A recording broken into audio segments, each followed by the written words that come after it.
The Aura Lightning Cat, it apparently will be on sale in Europe, the UK, and possibly Australia and New Zealand before the end of this year. So this is a car that you maybe should consider. There are a few things about this car that make it very weird, very quirky, and they may appeal to you and they absolutely might not. In my case, yeah, I'll just say the jury is out. Hello my friends, welcome to the channel. I'm the Electric Viking. My name's Sam Evans. Phenomenal to see you. Thank you for supporting the channel on Patreon and also for supporting my wife's GoFundMe campaign with her stage 4 cancer diagnosis, which was, yeah, it was pretty tough to hear that. Anyhow, the Aura, whatever cat, because it's called different names in different countries. It's got a different name for China, different name for Europe, different name for the UK, different name for Australia. Is it actually any good? Well, first of all, what size is it? It's a similar size to a Tesla Model 3. Well, actually, it's a little bit bigger. Probably in terms of interior space, though, it's a similar size because of its unusual shape. So it's a strong contender to the Model 3 and the BYD Seal. So if you're in a market in the world where you can buy a Model 3, there's a good chance you'll be able to buy a BYD Seal within the next 12 months or even the next 6 months, depending on where you're based. So this car, when can you get it? Well, by the end of this year, you'll definitely be able to buy them in the UK and Europe. As for Australia, we're not sure an actual launch timing yet. New Zealand, same story. Codenamed EC24 has been available in China since last year. And it will be sold alongside the smaller Aura Cat when orders open at the start of 2024 in the UK, with a choice of 2 battery sizes and both 2 and all-wheel drive. In its most powerful format, it comes with 394 horsepower and 501 pound-feet of torque. That's good for doing 0 to 62 miles an hour, or 0 to 100 in 4.4 seconds.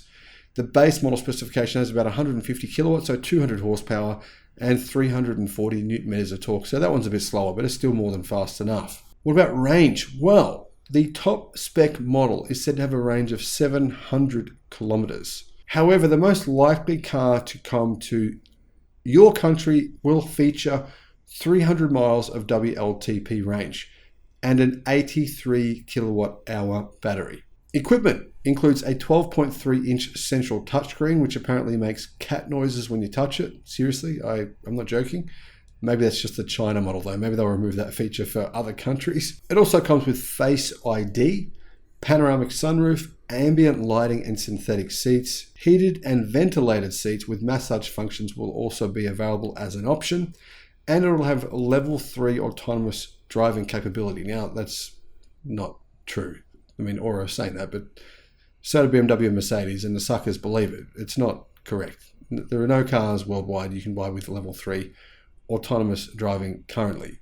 It's level 3 autonomous driving under certain situations, meaning it's not level 3. It doesn't matter. It'll have some pretty decent software for safety technology. However, one thing worth considering is Aura will actually introduce a crossover electric SUV in 2024 in a number of countries as well. This car was actually tested by Wheels magazine or Which Car here in Australia. And these guys have a history of doing impressive detailed tests for the last 50 years on a range of different cars. Here's what they said. If you're wondering why the Sport looks like a Wish.com love child between a Porsche Taycan and a Panamera with 993 Carrera headlights and Bentley Continental taillights, it's because Great Wall Motors pinched ex-Porsche designer Emmanuel Dirter for the Aura design. So Porsche's designer designed this car. I'm not sold on it. Personally, I think the front looks decent. The back just looks a bit too weird for my taste. But what do you think? Let me know in the comments.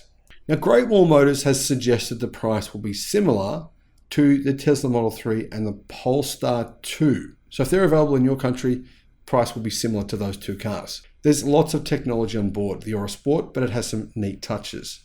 The inclusion of a physical air conditioning fan and temperature controls on the T-shaped center stack and drive mode selector shows that Great Wall Motors has been listening to feedback from customers.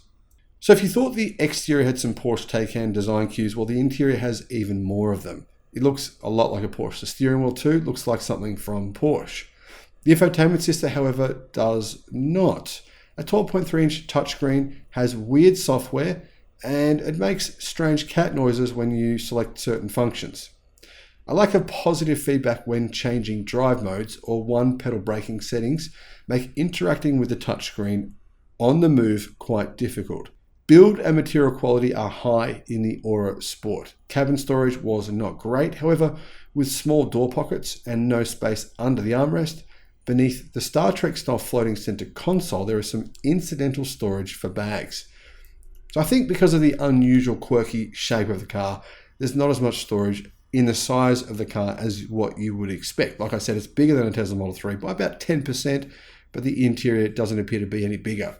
It's light in here, they said. Our car's white leatherette upholstery and glass roof welcomes sunshine in without being as hot as black upholstery. Unlike the Aura small car, the Aura Sport is compact inside considering its large footprint. There's a lack of headroom for taller drivers in the front seat, and a driving position set oddly close to the steering wheel and windscreen. You feel on top of the front axle, which is strange for a sporty vehicle. The seats are comfortable, featuring electric adjustment for both driver and passenger, as well as heating and massage functions. However, the rear seats don't offer much headroom for taller riders. Legroom is good, but a high floor with batteries underneath decreases the toe space. So what's it like to drive? Well, the reviewers said that the Aura Sport has one of the strangest driving systems they've ever tested. And they've tested thousands of cars. The steering ratio was quick, but the weighting light, vague, and inconsistent through the corners of AARC's 5% gradient track. Great Wall Motors also chose a similarly doughy throttle programming for this model as the Aura small car. It's almost like turbo lag. It's something I felt that my BYD Atto 3 had too. It requires you to step on the gas for half a second before you want to go anywhere. The same delay is present with the one pedal braking system as well. These two facets erode most of the Sport's athletic pitch, and its pronounced body roll through the corners doesn't help either. Rather than a road-devouring Grand Tourer, think of it as a softly suspended liftback with a rapid turn of acceleration. In our single front motor guys, it develops 150 kilowatt, around 200 horsepower, and 340 newton meters of torque. In China and Europe, a twin motor variant will be available with 300 kilowatt or nearly 500 horsepower and 680 newton meters. That will do 0 to 100 in 4.3 seconds. Switching through the Aura Sport's drive modes reveals even more unorthodox features. In Sport mode, acceleration in the Aura is accompanied by a strange synthesized V6 engine note that can be customized to your preference. It also firms up the steering and mildly sharpens the throttle, but not by enough to make it feel really racy to drive.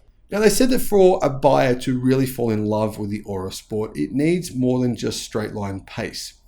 Further suspension and software development will be required for this vehicle to dethrone the likes of the Tesla Model 3, the Polestar 2, and the Hyundai Ioniq 6. So what about the battery technology? Well, it's made by S-Volt. And in the option that they tested, there was a 63.8 kilowatt hour battery pack, which they said would give 550 kilometers of driving range. That seems very, very optimistic.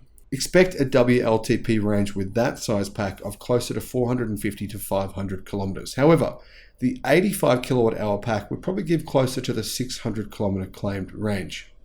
However, Aura are claiming 705 kilometers with that pack. That's probably not very likely, but you never know. So is it actually safe? Well, it has 27 sensors, 27, to inform the driver assistance and active safety features. Processing is taken care of by a powerful Qualcomm 8155 unit developed specifically for automotive applications. As a result, Great Wall Motors claims class-leading ADAS, which is driver assistance systems, though as is the nature of driving at a proving ground, we won't actually able to test that in the real world. So the Aura Sport has potential. The interior has a lot of wow factor. It looks great on the inside. The outside looks, it's great too if you like the look of Porsches, I guess. But for a car to resonate with a lot of buyers, it needs more than a decent driving range and a quirky cabin, quirky exterior and interior. There needs to be some serious substance. For the Aura Sport right now, the journalists say that that's lacking when it comes to the driving experience. But you never know. By the time this car actually comes to markets, by the end of the year, it could be vastly improved. We'll wait and see. Let me know your thoughts. Would you consider one of these over a Tesla Model 3? Let me know your thoughts in the comments, and thank you for watching.